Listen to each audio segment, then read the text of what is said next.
Today on the Wealth Cafe, we are diving in on the two parts of retirement. And yes, I said two.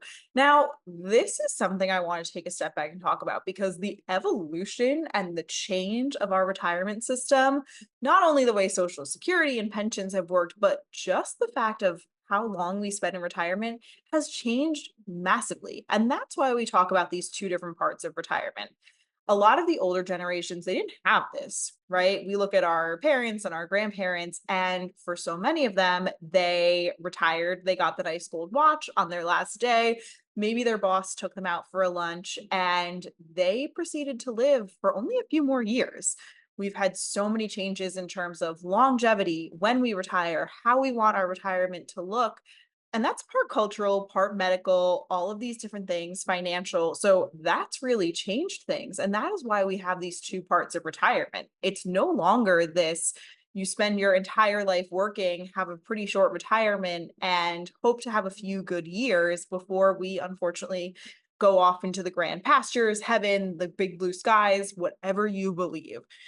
So that is why we have these two different parts, right? Things have changed. So it's no longer this concept of, okay, great, we worked, now we're done. We now are putting 40 working years to then support potentially 30 years of retirement. I know and look at my family, and some of them are now living to almost 100, which is amazing to have them around for so long. But that longevity comes at a cost. And I want to make sure that you are prepared for it.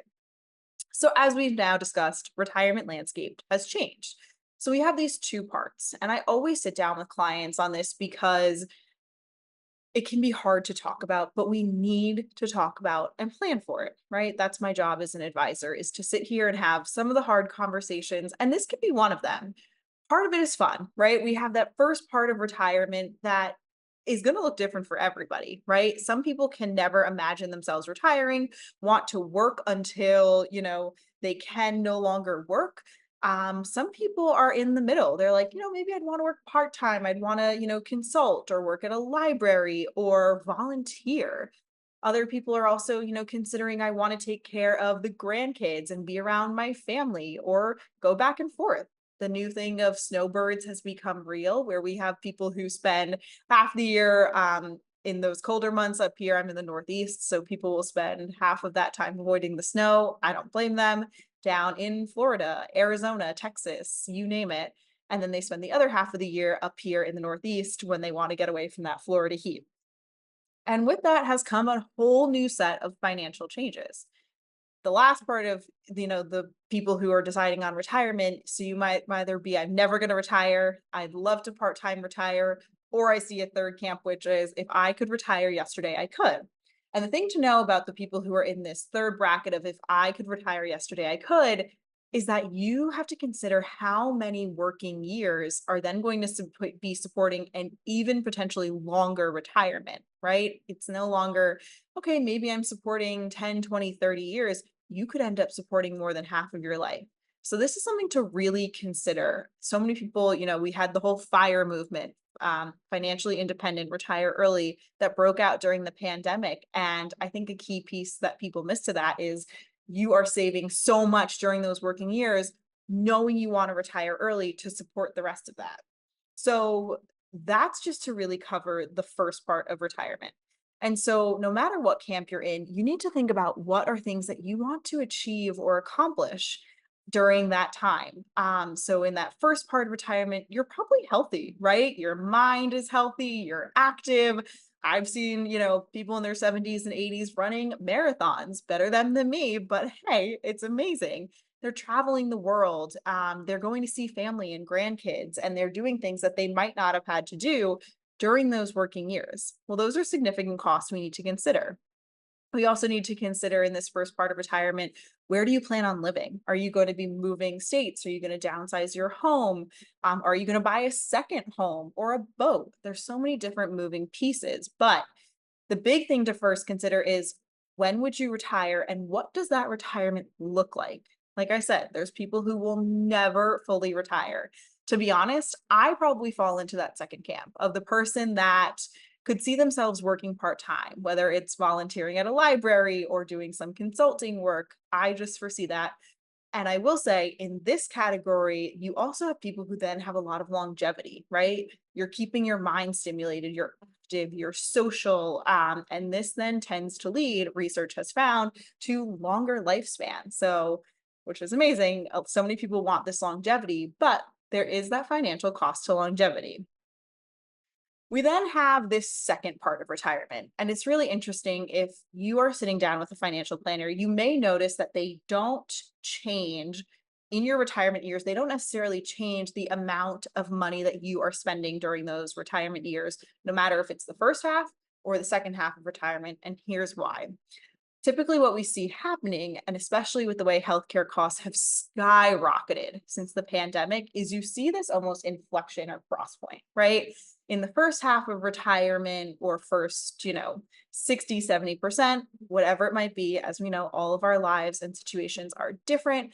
You may see that you are spending more on things like travel, family time, a second home, different fun experiences and expenses.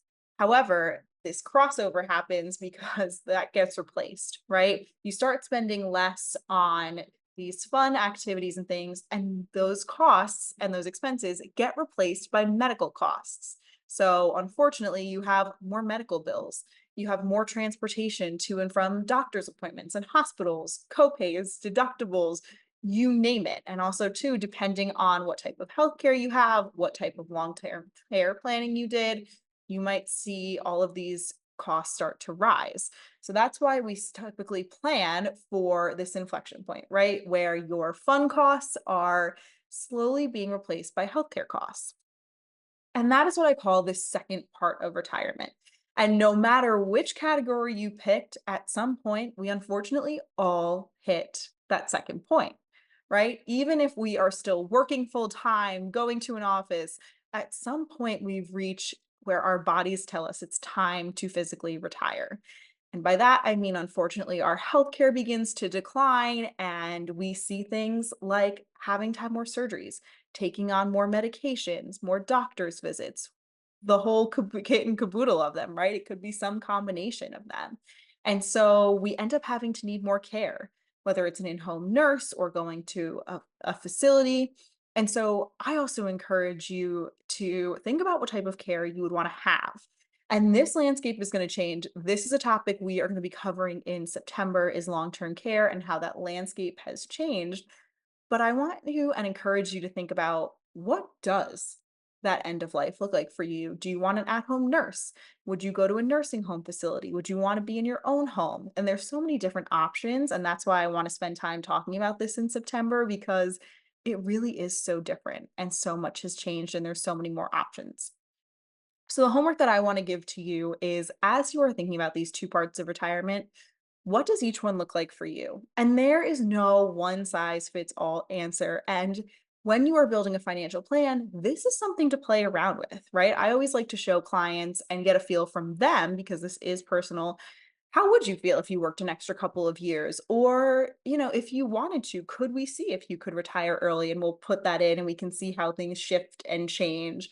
And some of them, they're surprised. They're like, wait, I could retire early. And until we really open up financials, we're not sure what those numbers will work out to, right? We all try to guess and pull numbers out of our hats, but until we really sit down and do the financial plan, we can start to get numbers of, okay, when do you want to retire?